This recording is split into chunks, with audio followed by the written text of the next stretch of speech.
Hello friends, చాలా రోజుల తర్వాత అయితే కనిపిస్తున్నాను. ఇది బతుకమ్మ రోజునైతే ఈ విధంగా రెడీ అయ్యాను. పెద్దగా ఇంట్రెస్ట్ అయితే లేదండి, ఎందుకంటే పక్కన తోటి కూడా లేదు కదా, ఇంకా తను లేదు కాబట్టి అత్తమ్మ జడ వేస్తుంది. లూజ్ జడ వేయాలి అంటే ఎవరో ఒకరు హెల్ప్ తీసుకోవాలి కదా. తను లేదు అన్న ఆలోచన అయితే నాకు వస్తలేదు, కానీ టైం పడుతుందండి. నాకు మేమిద్దరము కలిసి ఉంటే చూడడానికి ఇష్టం లేని వాళ్ళు చాలా మంది నా రిలేటివ్స్ లోనే ఉన్నారు. ఈ రోజున వాళ్ళు ఎంతో నవ్వుకుంటారు కావచ్చు. ఇక నా విషయం పక్కన పెడితే తన పిల్లలు ఎన్ని ఆలోచనలతో పెరుగుతారో అన్న ఆలోచన నాకైతే వస్తుంది. మీరేమంటారు ఫ్రెండ్స్? నేను చెప్పింది నిజమే కదా. నా విషయం కాదండి, చాలా మందికి ఇలాంటి రోజు ఒకటి వస్తూ ఉంటుంది. నాకు కూడా వచ్చిందేమో, అంతే. కాకపోతే తన పిల్లల గురించి ఆలోచిస్తున్నాను.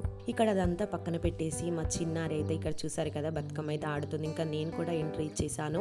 నాకు ఇంట్రెస్ట్ లేదు, కానీ నా పిల్లల కోసం వాళ్ళు చిన్న చిన్న కోరికలు మనం తీర్చాలి కదా. మన కోరికలు పక్కన పెట్టేసి వాళ్ళవి తీర్చితే వాళ్ళ సంతోషం ముందు మన సంతోషం ఎంత అండి కదా, మీరే చెప్పండి. అందుకోసం వాళ్ళ కోసం నేను కూడా వాళ్ళతో పాటు బతుకమ్మ ఆడేసి ఇంకా బతుకమ్మ కూడా అక్కడ తీసుకెళ్ళి పెట్టేశాము. ఇలా అయితే జరిగింది మా ఇంట్లో.